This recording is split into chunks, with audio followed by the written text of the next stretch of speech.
everyone, and happy Halloween! Today is Halloween, and it's time for another October-themed video. Today we are doing a top 10, and in the spirit of Halloween, I am counting down my top 10 Halloween movies. Now, for clarification, this is not about the Halloween movie franchise, and it's not 10 videos to watch on Halloween, though that is an option. These are my top 10 movies that are either about or take place on Halloween, so with that explained, let's start the list. And number 10 is Twitches.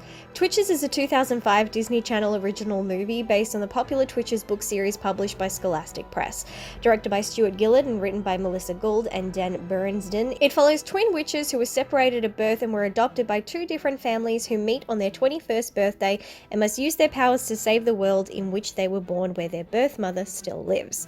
If you haven't seen these films, then just know that the twin witches' birthdays are on Halloween, which is why it makes it on this list. Everything is counting down to their birthday and them embracing their powers and saving their home realm. I've always had a love for this film and its sequel. There was even a deleted ending from the sequel that hinted at plans for a third film, but sadly they never happened, but I assure you I would have watched it. There's magic, spells, witchcraft, evil, magical realms, and guardians. It's everything you could want and expect from a Disney movie during the Halloween season. In ninth place is The Crow. The Crow is a 1994 American superhero film directed by Alex Proyas and written by David J. Show and John Shirley, based on James O'Barr's comic book of the same name. It tells the story of Eric Draven, a rock musician who is revived from the dead to avenge his own death, as well as the rape and murder of his fiancée.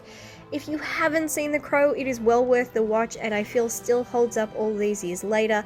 The main character and his fiancée are murdered the eve of Halloween. To make it extra depressing, they plan to marry on Halloween itself. A year later, Halloween is spent with Eric getting sweet justice. This was also the last film Brandon Lee ever did. Sadly, due to a prop incident, he was tragically killed on the set of this film. So this film has helped Brandon to live on. It's such a great film and concept, and Brandon was terrific in the role. Watching it, you realize what a talent the world lost, but at least this film lives on. In 8th place is Once Bitten. Once Bitten is a 1985 American comedy horror fantasy film directed by Howard Storm and written by Jonathan Roberts, David Hines, and Jeffrey House, from a story by Dimitri Villard. It follows a vampire countess who needs to drink the blood of a virgin 3 times before Halloween in order to keep her eternal beauty. It seems that all is hopeless until she bumps into Mark Kendall. This isn't the first time this film has appeared in a top 10 of mine, with it also getting first place in my top 10 movie dance-offs list. This is one of my favorite films of all time for sheer camp quality alone, and the soundtrack absolutely slays me. I watch it almost every October, and even if it's not October, this film hasn't gone over very well with many people, but it will always be a favorite of mine. It's just 1 hour and 34 minutes of pure fun, and Jim Carrey is fabulous as always. In 7th place is the Halloween franchise. The Halloween franchise is a set of American horror films that consist of 11 films so far and is still growing. The franchise was created by John Carpenter and Deborah Hill and kicked off its first film in 1978 and has 2 more films planned, with the last one scheduled for release in 2021. That's 43 years worth of Halloween movies to watch. The franchise primarily focuses on serial killer Michael Myers, who was committed to a sanitarium as a child for the murder of his sister Judith Myers. 15 years later, he escapes to stalk and kill the people of the fictional town of Haddonfield, Illinois. The film series has had a number of hits and misses over the decades, but it's still one of the strongest franchises, with one of the best and most iconic horror villains and horror protagonists in horror history. It's absolutely perfect for the Halloween season. Even if you're not a fan of all the films, watching the entire series back to back during October just always feels right. In 6th place is Double Double Toil and Trouble. Double Double Toil and Trouble is a 1993 American Halloween made-for-television children's film, directed by Stuart Margolin and written by Jurgen Wolf. It follows 2 adventurous little girls who discover that their great-aunt Sophia has been trapped and cursed by her evil twin sister Agatha. On the 7th year of her imprisonment, Sophia will be doomed to the netherworld unless the curse is broken by the magic spell of twins.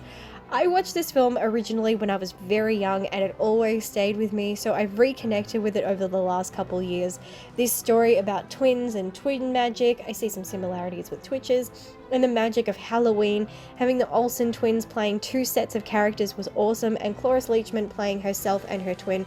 It was all just perfection and 100% screams Halloween. In 5th place is Trick or Treat. Trick or Treat is a 2007 American anthology horror film directed and written by Michael Dougherty. It relates 4 Halloween horror stories with a common element in them: Sam, a mysterious child trick-or-treater wearing shabby orange footy pajamas with a burlap sack over his head. The character makes an appearance in each of the stories whenever a character breaks Halloween's traditions. So this is just, oh god, it's just so perfect for Halloween. It just screams Halloween, mostly because it takes place on Halloween.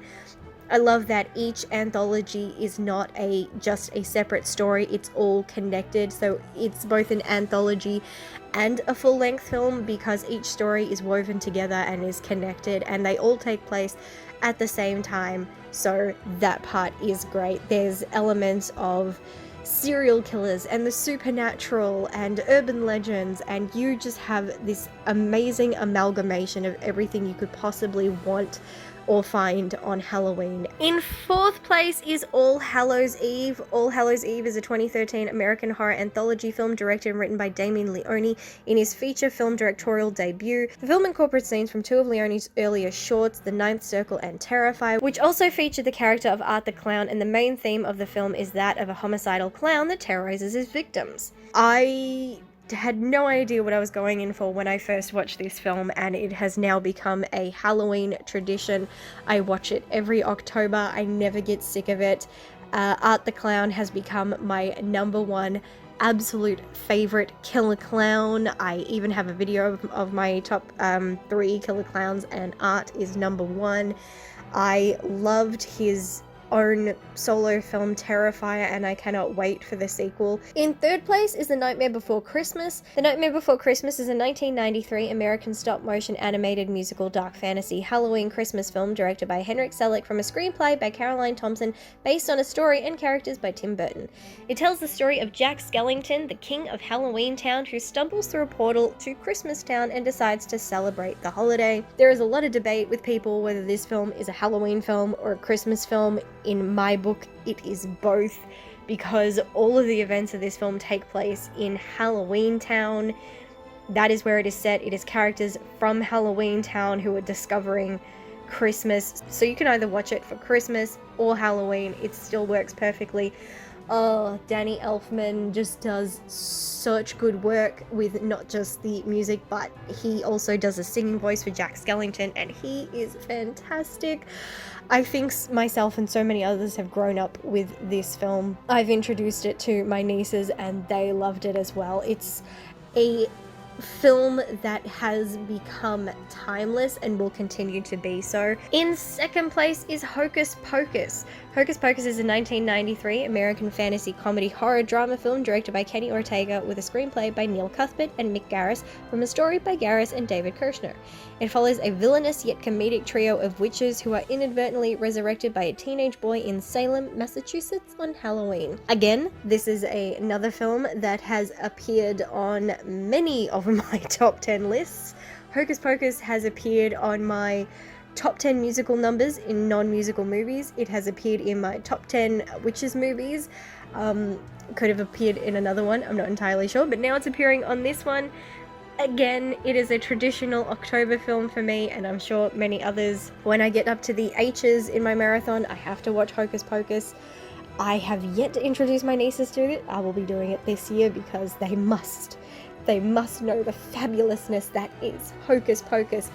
Bette Midler, Sarah Jessica Parker, Kathy Najimy, just, oh my god, they are so fabulous. Bette Midler is everything. She was born for this role. It's just so brilliant, and the fact we get a random musical number is just, oh god, it makes me want to go and live in Salem just for this movie. It is so fantastic. So yes, 2nd place. I know, it's hard to say why wasn't it 1st place, but it's 2nd place. That's how it is. In 1st place is the Halloween Town series. Halloween Town is a series of fantasy Disney original movies released by Disney Channel between 1998 and 2006 and consists of 4 films. This is another mention on this list that appears on another top 10 list of mine, and that being top 10 witches movies. You find a lot of the movies on this list have made appearances in other top 10s. I think it's safe to say I love all these movies. So the series is about Marnie Piper and her training to become a witch after discovering she and her family have powerful magic and come from a realm called Halloween Town. If you have not seen the Halloween Town film series, you 100% must do that.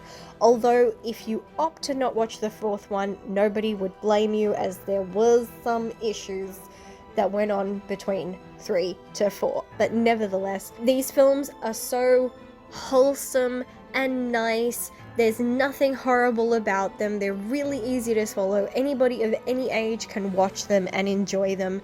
And it's just 1000% celebrates Halloween. Just this concept that there is an entire realm, and this realm is full of people who are where the entire holiday of Halloween came from. You have ghouls, goblins, witches, vampires, zombies, skeletons, you have everything. And the best part is that really at the heart of it, these characters are not evil. They go grocery shopping, they go to the gym, it's just fantastic and just so fun to watch as a family or on your own or whatever. It really doesn't matter. But I watch these movies every single year and I do not get tired of them. And the best thing about these film series is it has Debbie Reynolds in it. She was in film 1, 2, 3 and 4. Not so much in the fourth one, but she does make a couple of appearances as Aggie Cromwell, the grandmother and matriarch of the Cromwell line. She was so brilliant in this film, and now that Debbie Reynolds is no longer with us, knowing that I have these films to go back to just is so heartwarming to me that she may be gone, but she lives on. And that, ladies and gentlemen, is my top 10 Halloween movies. Please comment down below and tell me what are top 10 Halloween movies for you, whether that be films that take place on Halloween or just name top 10 films that you 100% absolutely have to watch for Halloween. Don't forget to subscribe to my channel if you haven't already, and if you have missed out on any of the horror or Halloween content that I have been posting this month, because God knows there has been a lot, and I am not quite finished with my marathon just yet, but we are just about over, so definitely go and check out all the other videos I have been posting this month. Thank you so much to everybody who has been following my insanity. I appreciate it so much. Thank you as always to my patrons, and until next time, happy Halloween, everybody!